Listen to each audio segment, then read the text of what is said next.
Heads up. Here we go.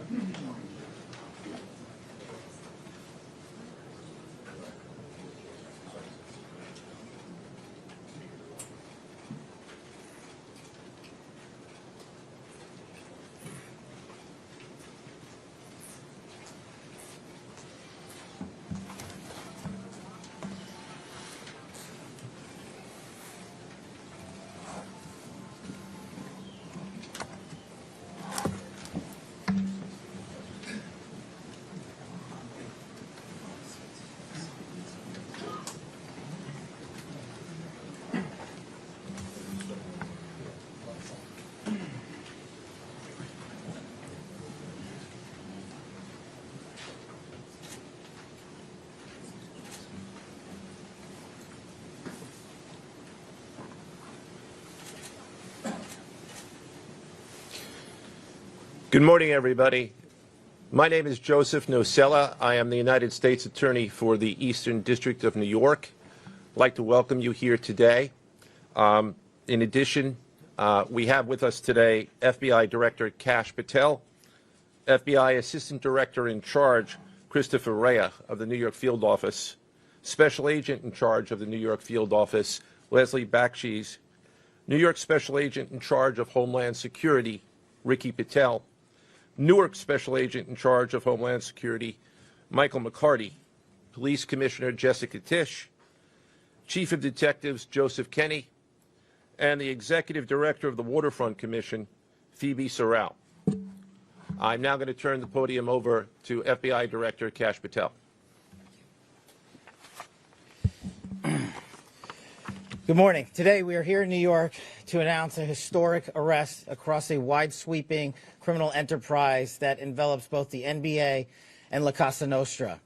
The men and women up here standing with me represent a small portion of the leadership team that brought profound justice in an era that needed it more than any. I'll just highlight some of the details in the case and the FBI work, and then you'll hear from the others. But as you now know, individuals such as Chaunce Billups, Damon Jones, and Terry Rozier were taken into custody today, former, current NBA players and coaches. What you don't know is that this is an illegal gambling operation and sports rigging operation that spanned the course of years.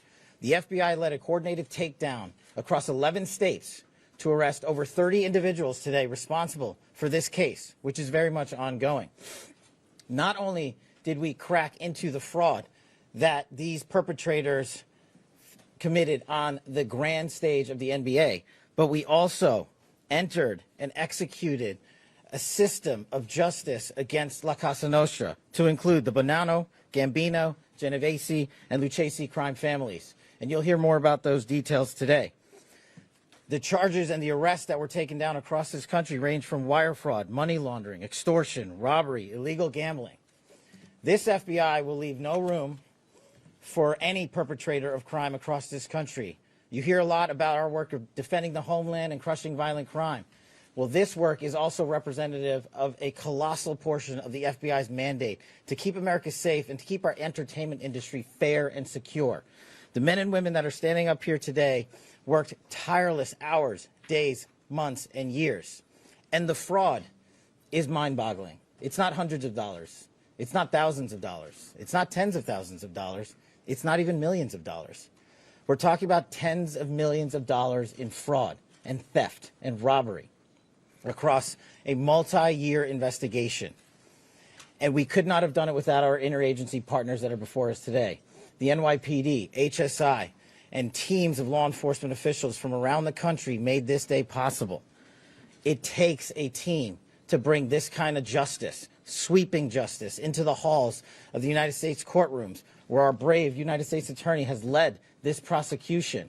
It takes courageous prosecutors to stand before you and say, we will not allow this kind of illicit activity to happen, not only at the national sporting level, but also where it hides in La Cosa Nostra.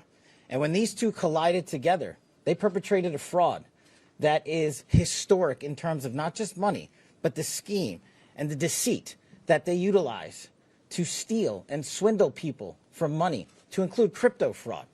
This is an operation that showcases to you that under President Trump's administration, there is no room for any type of criminal behavior, be it on the world's largest stage or in the back rooms of tiny parlors where card games are being played. We are proud to stand here today with the men and women of the FBI and this legal team. And to the United States Attorney, I just want to thank you personally for taking the time to display the work that the media is about to hear about today in detail. As I said, it does take courageous prosecutors, but it takes a courageous United States Attorney to bring this case, because we are going to take heat for it. But we don't shy away in this administration. We don't say no. What we do is we bring the results across the finish line. We bring them to the public. We bring you accountability. And yes, they will have their day in court, and you will hear the evidence through the court system exclusively. We will not deny anyone of due process. And that's the brilliance of this system. That's the brilliance of this administration. Everyone will be held to account. So with that, I turn it over to United States Attorney Nosella. Thank you. Thank you, Director Patel. To be clear, we're announcing today indictments in two major cases, both involving fraud. One involves sports betting, and the other involves illegal gambling, very specifically rigged poker games. The first indictment involves 6 defendants who are alleged to have participated in one of the most brazen sports corruption schemes since online sports betting became widely legalized in the United States. This scheme is an insider sports betting conspiracy that exploited confidential information about National Basketball Association athletes and teams.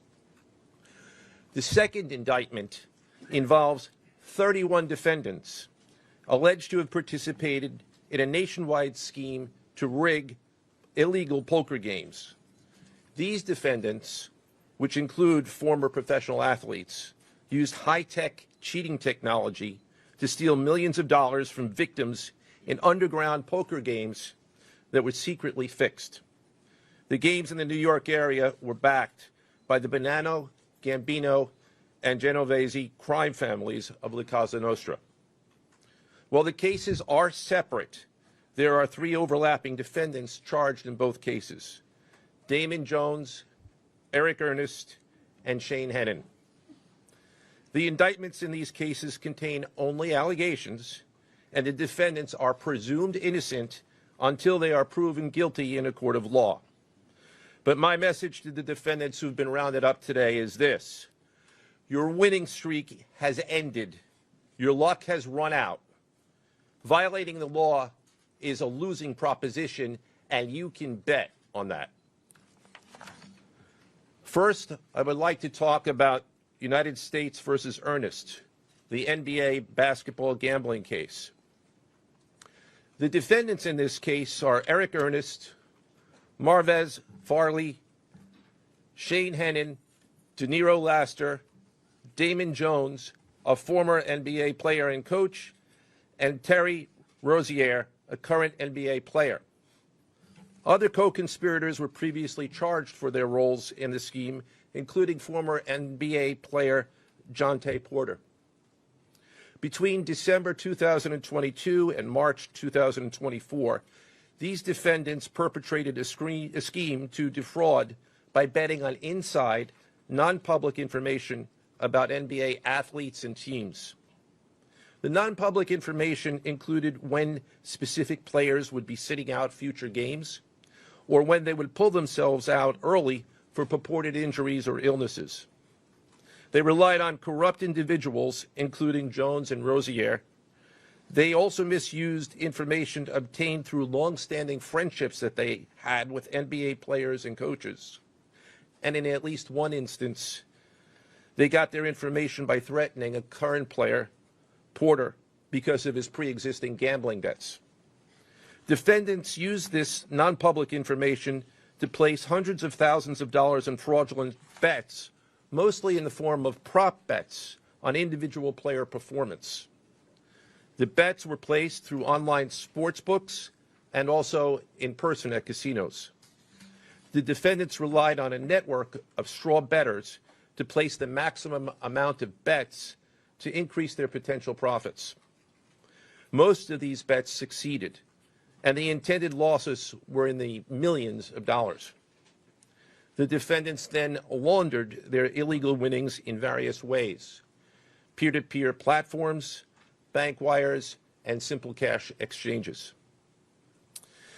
The indictment details specific examples where the defendants profited from illegal gambling and illegal betting on various NBA games about the performance of players on, among other things, the Charlotte Hornets, the Portland Trail Blazers, the Los Angeles Lakers, and the Toronto Rangers. Each defendant in the NBA basketball gambling case has been charged with conspiracy to commit wire fraud and conspiracy to commit money laundering. Now, I would like to turn to the other case, United States versus Aiello, the rigged poker game case. Beginning as early as 2019, the defendants in this case orchestrated a scheme to use wireless cheating technology to run rigged poker games across the United States, including in the Hamptons, Las Vegas, Miami, and Manhattan. The scheme targeted victims known as, quote, fish, who were often lured to participate in these rigged games by the chance to play alongside former professional athletes who were known as, quote, face cards. The so-called face cards included the defendant Chaunce Billups, who at the time of the scheme was a former NBA player and is currently the head coach of the Portland Trail Blazers, and also Damon Jones, a former NBA player and coach. What the victims, the fish, didn't know is that everybody else at the poker game, from the dealer to the players, including the face cards, were in on the scam. Once the game was underway, the defendants fleeced the victims out of tens or hundreds of thousands of dollars per game. The defendants used a variety of very sophisticated cheating technologies, some of which were provided by other defendants in exchange for a share of the profits from the scheme. For example, they used off-the-shelf shuffling machines that had been secretly altered in order to read the cards in the deck, predict which player at the table had the best poker hand, and relay that information to an off-site operator.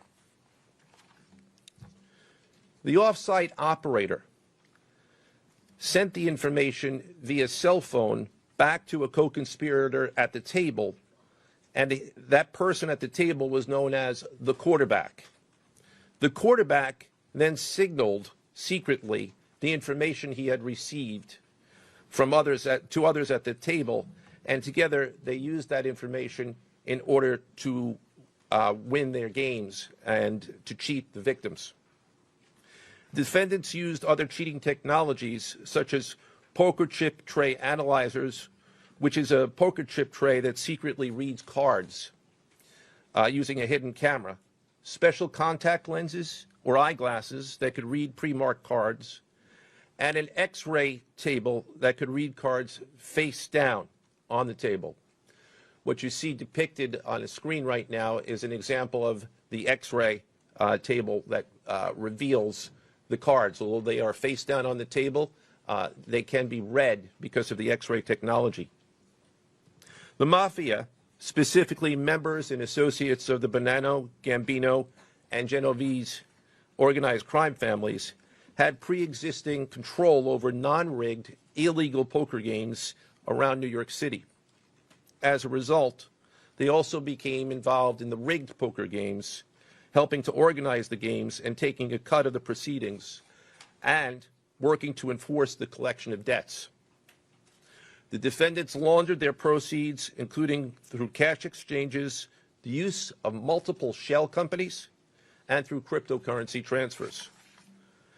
As part of the scheme, some of the defendants and their co-conspirators also committed acts of violence, including the gunpoint robbery of a person in order to obtain a rigged shuffling machine, and extortions that were perpetrated against victims in order to ensure that they repaid their gambling debts. Defendants who participated in the rigged poker scheme are charged with wire fraud conspiracy. Other defendants have been charged with crimes including illegal gambling, money laundering, Hobbs Act robbery, and extortions. This case demonstrates our office's unrelenting commitment to fighting the scourge of organized crime in whatever form it takes. I'd like to conclude my remarks by thanking the incredible hard work of our law enforcement partners, including the FBI, Homeland Security, the NYPD, and the Waterfront Commission. I also want to thank the dedicated prosecutors who built these two cases and who are standing to my right. Benjamin Weintraub, David Bourbon, Caitlin Farrell, Michael Gibaldi, Irisa Chen, and Sean Sherman. They had the assistance of paralegal specialists Liam McNett, John Schneider, Marlene Bosler. Also deserving of our thanks because of their outstanding investigative work on the NBA case are FBI Special Agents Russell Lantier, Dominic Mariani, Amy Giaroso, Shane Wilkins, and Supervisory Special Agent Luke Hardison. On the rigged poker game scheme, outstanding work was performed by FBI Special Agents Thomas Cribbin, Jeff Boriola, Jonathan Corona, Alexander Silverman, Amy Campanaro, and Supervisory Special Agent Michael Malahi, as well as NYPD Task Officer James McCullough, and from Homeland Security, Supervisory Special Agent Charles Freund, and from the Waterfront Commission, Detective Paul Shimborski. Finally, I want to note that the investigations in both cases are ongoing, and we encourage anyone with information about either scheme to please contact the FBI. Now I would like to turn the podium over to Special Agent in charge of the New York Field Office, I should say the Assistant Director in charge of the New York Field Office of the FBI, Christopher Rea. Chris?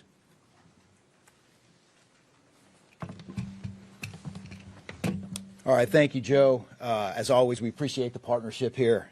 Can't do any of this without you and your team, so thank you. Also want to publicly thank the director for coming down from D.C. The director's a very busy person, and for him to come down should tell you the importance of this historic case. I'm Christopher Rea, the Assistant Director in charge of the FBI New York Field Office. Today, as you've heard, our office conducted a massive nationwide takedown from 2 indictments of 34 defendants for their alleged involvement in 2 separate illegal poker and sports betting schemes where, as you heard, the odds were rigged in their favor. Among these defendants are 13 members and associates of the Bonanno, Gambino, and Genovese crime families, to include capos and soldiers from these families. Additionally, as you heard, current and former NBA coaches and players are also implicated, to include Chaunce Billups, Damon Jones, and Terry Rozier. 3 of the named defendants are charged for their alleged roles in both schemes. This alleged illegal gambling operation hustled unwitting victims out of tens of millions of dollars and created a financial pipeline for La Cosa Nostra to help fund and facilitate their organized criminal activity. Victims were attracted to play alongside well-known professional athletes and coaches like Chaunce Billups, only to be unknowingly deceived through rigged shuffling machines, fixing the odds in their favor, as alleged and as you just heard from the U.S. Attorney's Office. This alleged scheme wreaked havoc across the nation, exploiting the notoriety of some and the wallets of many to fund the Italian crime families here in New York. Let me be clear about this fact. The FBI has not and will never take their eye off the ball when it comes to Italian organized crime in this city, specifically the LCN and the 5 families here in New York. We are not going to permit any criminal enterprise, whether it be Italian organized crime, Asian organized crime, Eurasian organized crime. We're not going to permit any of those organized crimes, families, and organizations to operate in our city or our country, as evidenced by the 11 states that were also participating in this operation today. The FBI office here in New York remains committed to eradicating all unlawful revenue streams fueling this criminal activity. As with most cases we've worked, this is only the tip of the iceberg for the FBI and the U.S. Attorney's Office. Our LCN squad agents and analysts are continuing to work day and night with the Eastern District of New York to ensure members and associates of the 5 families cannot continue to wreak havoc in our communities.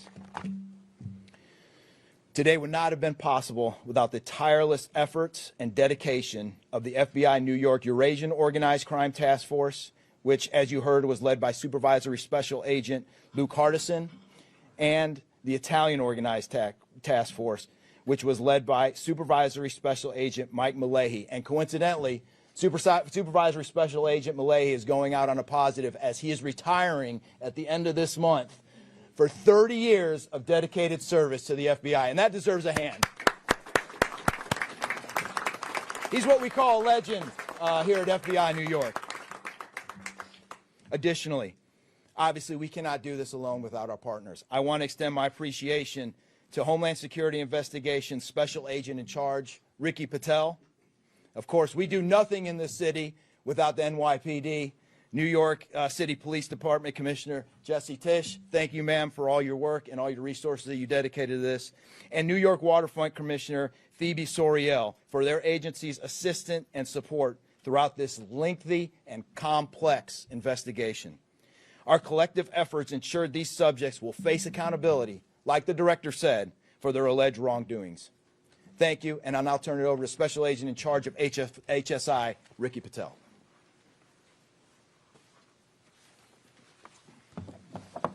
Thanks, Chris. Good afternoon, everyone. My name is Ricky Patel. I'm the Special Agent in charge for Homeland Security Investigations here in New York. This morning, hundreds of special agents and investigators with HSI, the FBI, the New York Waterfront Commission, and the NYPD descended upon the homes of individuals who for years have operated with the false sense of impunity, a false sense of incivility. In the early hours of today, across 9 states coast to coast, dozens of defendants were arrested and will face the consequences of their alleged crimes. This was their wake-up call. With the alleged involvement of 3 La Cosa Nostra crime families, 1 NBA head coach, a Hall of Famer, no less, and former NBA players, the years of investigative work that culminated with this morning's operation seem reminiscent of a Hollywood movie. But this wasn't luck. And this wasn't theatrics. This was an evidence-driven, relentless, and unified effort among law enforcement.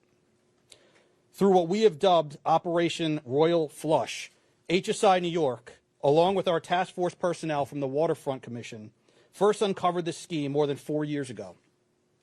Agents and investigators dedicated countless hours and sleepless nights in identifying the criminal network, dissecting communications and patterns, and following the money with precision. We built a case, piece by piece, and what we discovered was a sprawling criminal enterprise that utilized cutting-edge technology and various methods of deception to dupe unsuspecting gamblers into paying up so that these defendants could cash out. As alleged, this sophisticated conspiracy cheated victims out of at least $7 million and placed the public and the defendants alike at risk. This case involved global reach, financial depth, and the patience to dismantle complex financial criminal enterprises from the inside out. When criminal organizations attempt to launder profits through our country, HSI connects the dots and shuts it down. To anyone who thinks intimidation, fraud, or violence will shield their profits, understand this. If you are exploiting our communities, expect HSI and all of our law enforcement partners at your door. I would like to thank all our partners here today. Obviously, the United States Attorney's Office for the Eastern District of New York, the Waterfront Commission, the FBI, the NYPD, and the prosecutors that will carry this forward. Today's arrests are not an endpoint. They are the start of accountability. Thank you, and I now turn it over to Police Commissioner Jessica Tisch.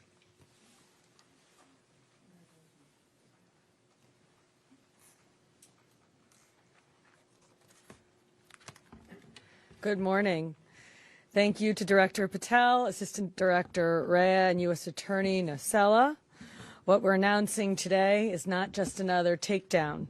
It's the result of more than 2 years of coordinated investigative work by the NYPD's Joint Organized Crime Task Force and the FBI. 2 cases that exposed criminal networks led by 34 individuals who believed the rules did not apply to them. They hid behind layers of complexity, behind money, and behind influence, believing those things would shield them from accountability. The first case, Operation Nothing But Bet, exposed a gambling ring built around professional basketball, where players and associates allegedly used inside information to manipulate prop bets on major sports betting platforms. They placed wagers on unders on players to score less, rebound less, assist less, using information that was not yet public. In some instances, players altered their performance or took themselves out of games to make sure that those bets paid out.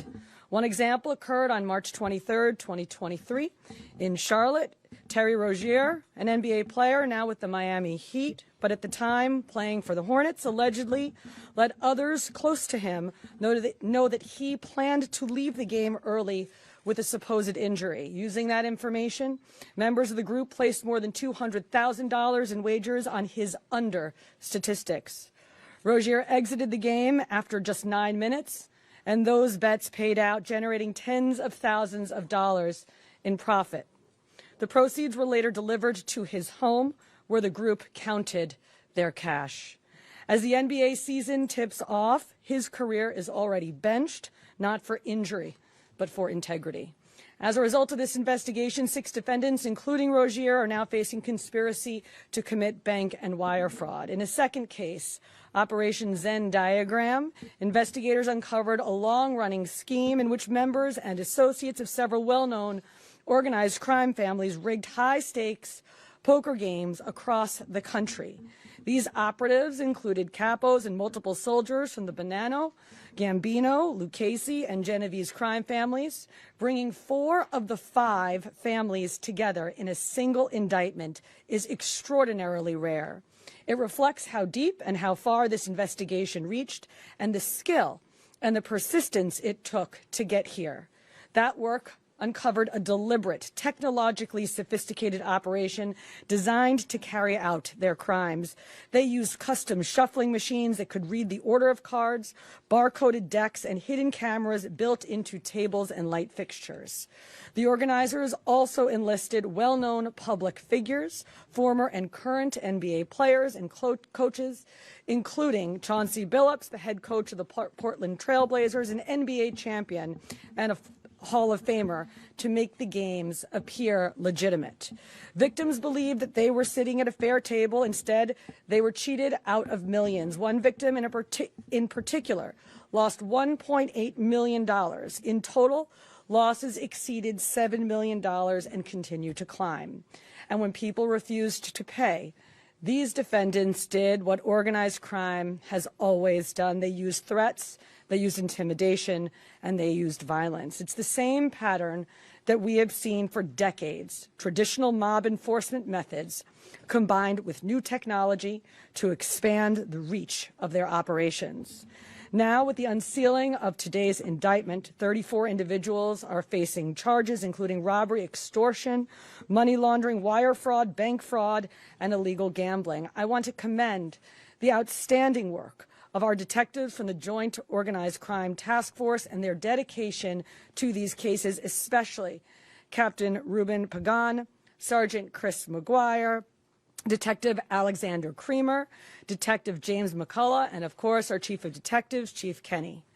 As part of these investigations, our members recovered and reviewed thousands of hours of video, conducted extensive surveillance on illegal gambling locations across the city, and executed more than 24 search warrants on electronic records that revealed the true extent of this conspiracy. Once again, the work of our detectives, together with the FBI and the U.S. Attorney's Office, closed those gaps before they could widen further. The NYPD is proud to stand with each of you today, as these cases represent the kind of partnership that defines modern law enforcement agencies, sharing intelligence, coordinating resources, and moving as one team. Thank you.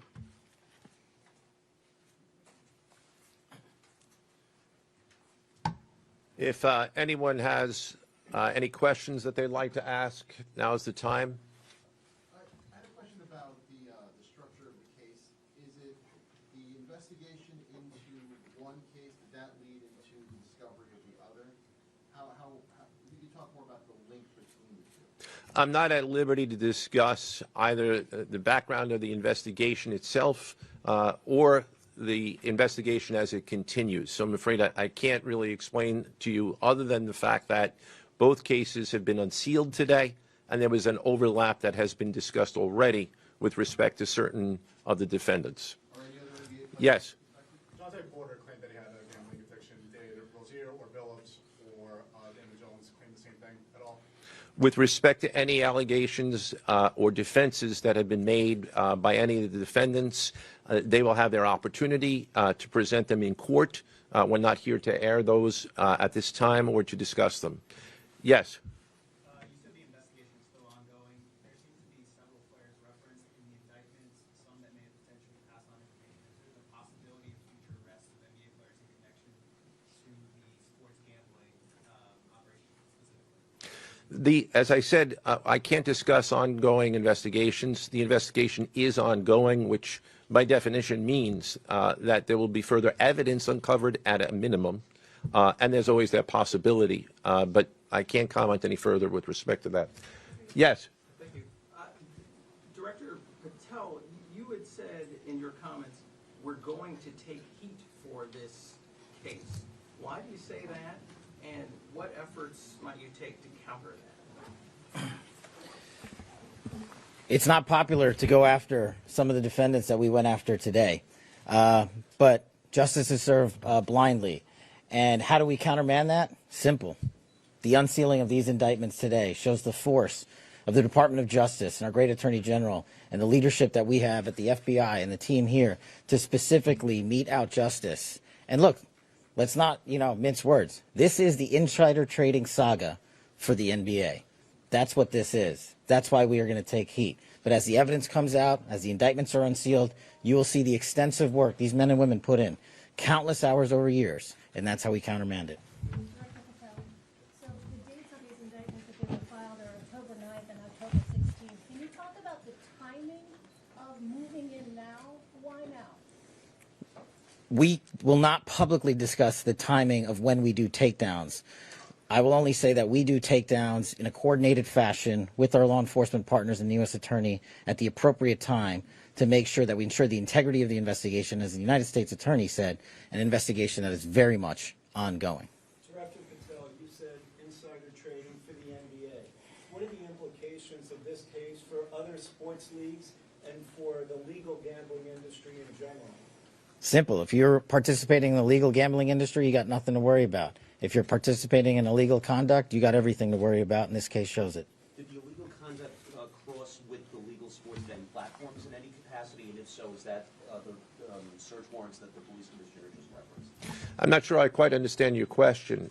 You're asking if the illegal conduct... If it crossed with, like, the sports betting industry or the online sports betting. The sports books themselves are victims in this case. They themselves did not, as far as our investigation is concluded, they did not perpetrate anything unlawful. Are you able to say which sports books or online outlets they use to make these bets? I'm not going to respond to that at this time, but that information will be made public. Yes? Can you identify the access point where these co-conspirators were able to recruit these, famous people to partake in the schemes? When you say the access point, They were able to recruit them? I'm not sure which case you're referring to. Both. Well, Rozier, how he was recruited, Damon Jones in the NBA scandal, and then Billups for the poker game. we're not at liberty to say that at this time. That will be revealed in due course. Yes? He was being... What is your question, sir? Hey, thanks for being here.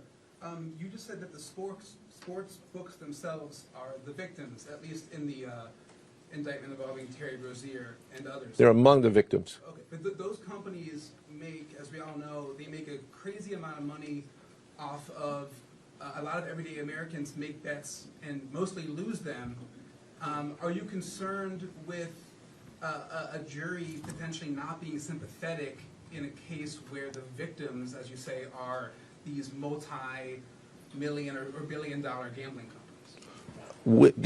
Let me repeat that all of the defendants themselves are presumed innocent.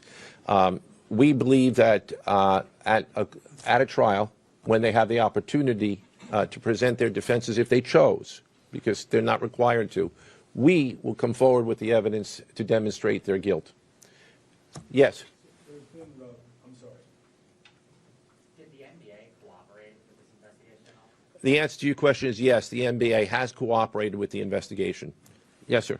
There's been reason to believe there's an associated college basketball element to this. Can you confirm that, or is there another investigation or part of this investigation that will affect college basketball? The investigations that we announced today did not involve college basketball. Last question. Yes. There was an emphasis on the Italian crime presence, organized crime in New York. Can you give us a sense of the strength and status of Italian organized crime in New York right now? No, I'm sorry. That would be a question that goes beyond what we're here to discuss today, which is these two indictments. Thank you.